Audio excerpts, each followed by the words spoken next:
డైరెక్ట్గా ఆయన వచ్చేస్తున్నారు.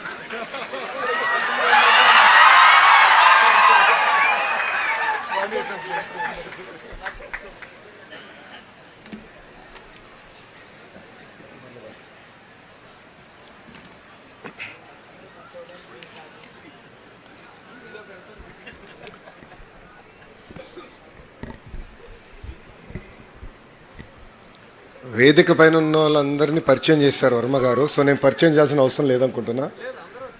సో అందరూ ఫేమస్సే, RRR అంత ఫేమస్ కాదు. వేదిక పైన ఉన్న పెద్దలందరికీ పేరు పేరున నా హృదయపూర్వక నమస్కారాలు.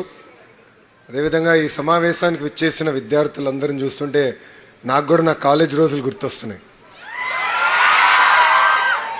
నేను పాదయాత్రలో కూడా చెప్పా నాకు కాలేజ్ లైఫ్ ఉండేది అని, ఆనాటి ముఖ్యమంత్రిని ఉద్దేశించి మాట్లాడుతూ. ఇక్కడున్న విద్యార్థులందరూ నేను తెలియజేయాల్సిన ఒక విషయం, కాలేజ్లో మనం చేసుకున్న ఫ్రెండ్షిప్స్ జీవితాంతం మొత్తం ఉంటాయి. 2019 నుంచి 24 వరకు మేము ప్రతిపక్షంలో ఉన్నప్పుడు కానివ్వండి, అనంతరం చంద్రబాబు నాయుడు గారు అరెస్ట్ తర్వాత కానివ్వండి, కుటుంబం అనేక ఇబ్బందులు ఎదుర్కొంటే నాకు అండగా నిలబడింది మా మిత్రులు, స్నేహితులు. అందుకే చదువుతో పాటు, మరి చదువు వదిలేద్దండి, చదువుతో పాటు మిత్రులతో సమయం గడపాలి. మన ఎదుర్కొంటున్న కష్టాలు కొన్ని విషయాలు తల్లిదండ్రులు కూడా చెప్పలేని ఉంటాయి, అది మన మిత్రులు చెప్పి సమస్యలు మనందరం పరిష్కరించుకోవాలి. ఉండి నియోజకవర్గం నా గుండెల్లో ఉన్న నియోజకవర్గం.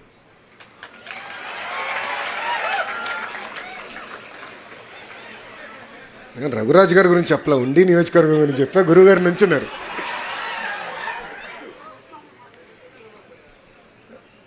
వర్మ గారు రాజకీయాలన్నీ మాట్లాడేశారు. నేను కాలేజీలో రాజకీయాలు మాట్లాడాలనుకోలేదు, కానీ ఒక్క విషయం చెప్పాల్సింది అనుకుంది ఏంటంటే, తెలుగుదేశం పార్టీ ఆవిర్భావం దగ్గర నుంచి పార్టీకి అండగా నిలబడిన నియోజకవర్గం ఉండి నియోజకవర్గం. ఒక మాటలో చెప్పాలంటే కంచుకోటికి మారు పేరు ఉండి నియోజకవర్గం. 108 ఏళ్ళ చరిత్ర ఉన్న ఉండి ZP హై స్కూల్ని రెనోవేట్ చేశారు రఘురామకృష్ణరాజు గారు.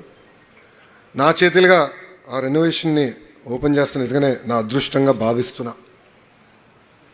మనసున్న మహారాజు PVG రాజు గారు ఈ స్కూల్ని ప్రారంభించారు.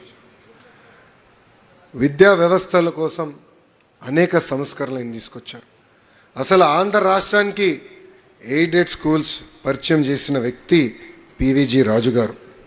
సిరిస్ రాజు గారు లాంటి గొప్ప వ్యక్తులు కూడా ఆ స్కూల్లో చదువుతాం జరిగింది. ఇప్పుడు మన ఫైర్ బ్రాండ్ RRR గురించి కూడా ఒక 2 మాటలు చెప్పాల్సిన అవసరం ఉంది. RRR అంటే ఏంటో తెలుసా? Real, responsible, rebel. రెబెల్ మర్చిపోకూడదు మనం.